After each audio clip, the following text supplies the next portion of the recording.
Bismillahirrahmanirrahim. Alhamdulillahirabbil alamin arrahmanir rahim maliki yaumiddin iyyaka na'budu wa iyyaka nasta'in ihdinas siratal mustaqim. Alhamdulillah wassalatu wassalamu ala Rasulillah Muhammad ibn Abdullah wa alihi wa sahbihi wa man wala. Amma ba'd. Assalamualaikum warahmatullahi wabarakatuh. Waalaikumsalam warahmatullahi wabarakatuh.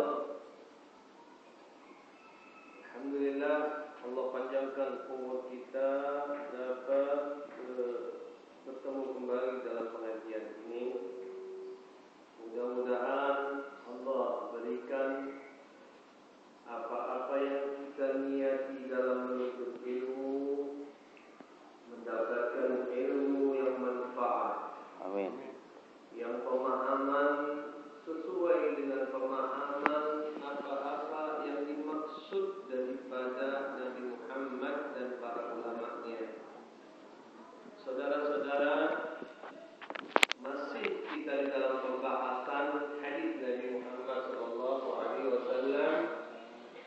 Din nasihat, agama nasihat, menasihat. Bila bertanya para sahabat, liman ya Rasulullah, untuk siapa agama tersebut? Nabi Muhammad menjawab, lillahi, untuk Allah. Makna untuk Allah subhanahu wa ta'ala di dalam hak-hak Allah terhadap hambanya. Hak-hak Allah terhadap hambanya yang pertama, penyembahan kepada Allah Ta'ala. Wa'bud rabbaka wa bil walidaini ihsana. Sembahlah Tuhanmu dan berbuat baik kepada kedua orang tua. Yang mana ayat yang lainnya berbunyi wa'bud rabbaka wa la tusyriku bihi syai'a. Sembahlah Tuhanmu, jangan engkau persekutukan kepada sesuatu apapun yang lainnya selain Allah Ta'ala. Allah tidak menginginkan manusia ciptaannya menyembah kepada selain Allah. Maknanya Allah berikan haknya, Allah subhanahu wa ta'ala diminta untuk penyembahan untuk manusia itu sendiri, bahwa mengerti dia mempunyai pencipta dan menciptakan hambanya kepada Allah subhanahu wa ta'ala. Dan Allah menuntut, kau aku ciptakan, kau aku beri nikmat, engkau mengenal kepada Tuhan Allah subhanahu wa ta'ala. Kata Allah subhanahu seolah-olah seperti itu, yaitu penyembahan. Penyembahan kepada Allah subhanahu wa ta'ala tidak disebutkan dengan apapun yang lain.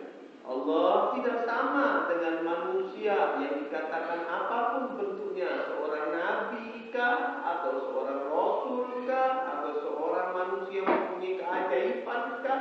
Allah tidak bisa disebutkan dengan itu. Allah tidak mau menginginkan derajat manusia sesuai disamakan dengan derajatnya Allah subhanahu wa ta'ala. Derajat Allah, keagungan Allah sangatlah luhur, sehingga Allah tidak menginginkan persekutuan di dalam penyembahan manusia kepada Tuhannya.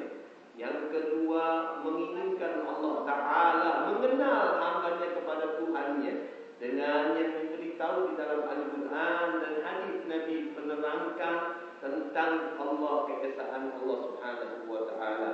Dalam satu surat penuh Allah Ta'ala menurunkan, yaitu suratul Ikhlas. Qul huwallahu ahad, Allah itu esa. Qul huwallahu ahad, Allahu samad, lam yalid wa lam yulad. Surat ini surat tauhidiyah. Surat ini surat tentang ketuhanan, pengenalan kepada Allah. Dijabarkan di dalam ayat-ayat yang lain, penjabaran surat Ikhlas tentang sifat Allah Ta'ala diperkenankan bagi manusia mengenal sifatnya, tidak di dalam zatnya. Karena Nabi mengatakan, tafakkaru fi khalqillah wa la tafakkaru fi dzatillah. Di dalam hadis Rasulullah bersabda, berfikir tentang tentang sifatnya Allah, jangan berfikir tentang zatnya Allah, karena kita tidak mempunyai dan diberi kemampuan untuk mengenal zatnya Allah subhanahu wa ta'ala. Kita mempelajari, kita diwajibkan mengenal kepada Tuhan. Dikatakan oleh Ibnu Ruslan di dalam kalimatnya, awal wajibun al insan ma'rifatul ilahi bistiqali. Wajib bagi manusia pertama-tama yaitu mempelajari, mengenal Tuhan Allah Ta'ala dengan keyakinan. Maka kita ditertibkan oleh Nabi Muhammad, kemudian di dalam hadis-hadisnya dikumpulkan oleh ulama di dalam masalah makrifat kepada Tuhan. Kita mengenal sifat wajib bagi Allah Ta'ala yaitu 20, mustahil 20, jaiz 1. Ini 41 sifat wajib bagi Allah Subhanahu wa Ta'ala, dan kita wajib meyakini mengenal atas sifat tersebut, wajib mengenal dan wajib meyakini kepada Allah Subhanahu wa Ta'ala. Pertama, bagi Allah wujud, bahwa Allah Ta'ala ada. Yang kedua, wujud qidam, Allah lama. Yang ketiga, sifat Allah yang wajib yaitu wujud qidam baqa, kekal Allah Subhanahu wa Ta'ala. Yang keempat, sifat Allah wujud qidam baqa mukhalafatun lil hawadisi, berbeda dengan sesuatu yang baru yaitu makhluknya. Apapun bentuk dan sifat disifati tentang manusia, Allah tidak begitu adanya. Wujud qidam baqa mukhalafatun lil hawadisi, sifat yang kelima lil hawadisi qiyamun bi nafsihi, yaitu Allah Ta'ala berdiri dengan sendirinya. Wa yajibu fi habillahi ta'ala, wajib bagi Allah Ta'ala dalam sifatnya qiyamun bi nafsihi, berdiri dengan sendiri. Kalau Allah Ta'ala tidak berdiri dengan sendiri, maka Allah ada yang menciptakan. Maka oleh ulama Shahihut Tijan dikatakan bahwa bagi Allah Ta'ala yajibu qiyamu bi nafsihi, wajib bagi Allah Ta'ala sifatnya berdiri dengan sendiri, yaitu qiyamu bi nafsihi mufassirun bil amrain, ada dua perkara. Al-awwal annahu ta'ala la yaftakir ila mahalli, yang mana Allah Ta'ala berdiri dengan sendiri, tidak tergantung dengan keadaan dan tempat. Yaqumu bihi, berdirinya Allah Subhanahu wa Ta'ala. Wasani annahu ta'ala la yahtaj ila al-mukhassasin, yaitu Allah Subhanahu wa Ta'ala tidak butuh kepada yang khusus, yaitu aini mujidin, yang mengadakan Allah Ta'ala. Allah berdiri sendiri, tidak butuh kepada yang mengadakan Allah Subhanahu wa Ta'ala. Itu mustahil bagi Allah Subhanahu wa Ta'ala. Wahada, katanya Allah, katanya Shahihut Tijan, wahada tani, yang kedua, wa in kana yastagni anhu fil qidam, apabila Allah Subhanahu wa Ta'ala penafsiran yang kedua ini meskipun tidak dibutuhkan dengan adanya sifat qidam, tidak dibutuhkan dengan sifatnya qidam bagi Allah Ta'ala, tetapi tidak memadai ketidakbutuhan penafsiran itu di dalam menerangkan sifat qiyamu bi nafsihi. Apabila Allah tidak lama dengan tidak disifati qidam, maka Allah Subhanahu wa Ta'ala dalam penafsiran qiyamu bi nafsihi, maka Allah Subhanahu wa Ta'ala susah menerangkan sifat Allah qiyamu bi nafsihi kalau Allah tidak mempunyai sifat qidam. Maka qidam itu berkaitan dengan setiap sifat Allah Ta'ala qiyamu bi nafsihi, berdiri dengan sendiri. Lamanya Allah berkaitan dengan sifat qiyamu bi nafsihi. Karena kalau sifat qiyamu bi nafsihi, berdiri dengan sendirinya, ditafsirkan, maka ini sulit untuk menafsirkan qiyamu bi nafsihi, tidak boleh mendalami dalam berdirinya Allah sendiri. Kenapa? Karena ada sifat qidam yang lama, sehingga ini perlu penafsiran dengan qiyamu bi nafsihi. Sifat qidam berkaitan dengan sifat qiyamu bi nafsihi, yang mana menerangkan sifat qiyamu bi nafsihi ini karena ketidaktahuan dalam bidang pelajaran. Mungkin orang tidak mengenal betul dalam ilmu makrifat tauhid kepada Allah Subhanahu wa Ta'ala, maka dia akan menafsirkan tafsir qiyamu bi nafsihi, keterbatasan atas itu. Maka tidak boleh,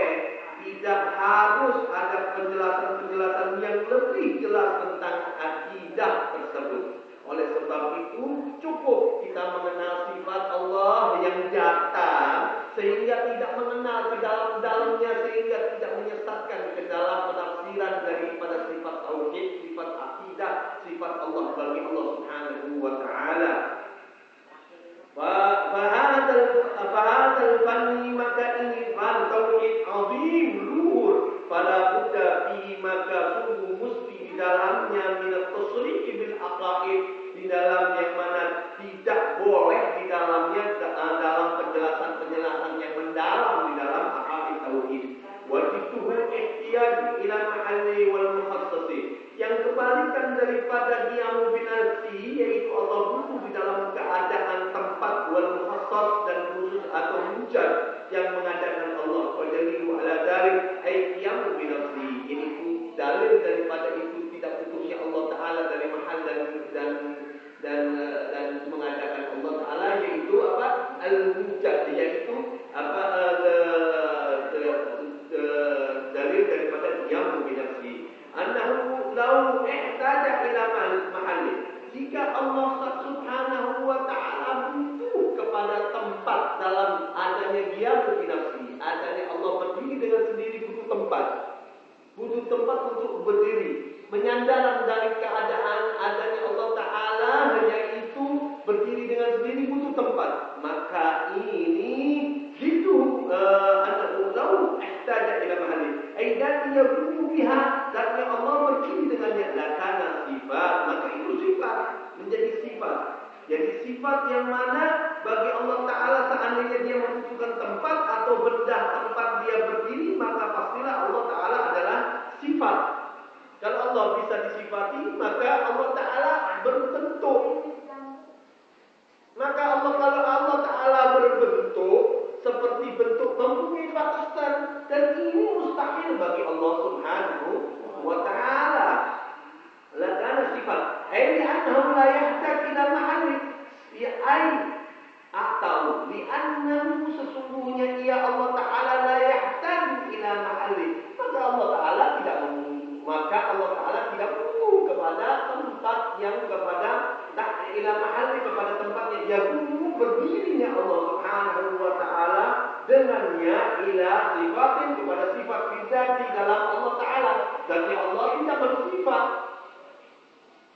zatnya Allah la tahtaju, tidak membutuhkan ila dzati taruhi, tidak membutuhkan atas zatnya Allah yang berdiri dengannya, dan taruhihan berdiri dengannya. Wa qawluhu sifatul mahal, dan itu menjadi sifat tempat, keadaan. Berarti kalau Allah butuh tempat, Allah berbentuk, ada watasan. Kalau Allah ada watasan, maka Allah Subhanahu wa Ta'ala itu sifat mustahil bagi Allah Subhanahu wa Ta'ala, sama kepada hambanya. Law kana sifatun lam yattasifu bi sifatil ma'ani, jikalau apabila karena terjadi sifatnya tidak bersifat sifat ma'ani, sifat maknawi, wala maknawiyatin, dan dia bukan sifat maknawiyah, yaitu maknawi sama maknawiyah bagi Allah Ta'ala berbeda. Sifat maknawi sama maknawiyah berbeda. Ma'ani dan maknawiyah berbeda. Maknawiyah yaitu kemaknaan, dengan makna, dengan kemaknaan berbeda. Wa wajibatul qiyam bihi ta'ala li adilla ala dzalik, maka ia Allah Ta'ala wajib al-qiyam berdiri dengannya Ta'ala li adallatin ala dzalik, untuk menunjukkan atas itu. Ini mustahil bagi Allah Ta'ala. Fa'adamat ittisafihi, maka tidak boleh ada mensifatinya bidalik dengan itu. Batal. Maknanya itu aqaid yang batilah. Kalau Allah Ta'ala membutuhkan sifat yang membutuhkan mahal, tempat bagi zatnya Allah Ta'ala Subhanahu wa Ta'ala, itu batilah. Fabatilah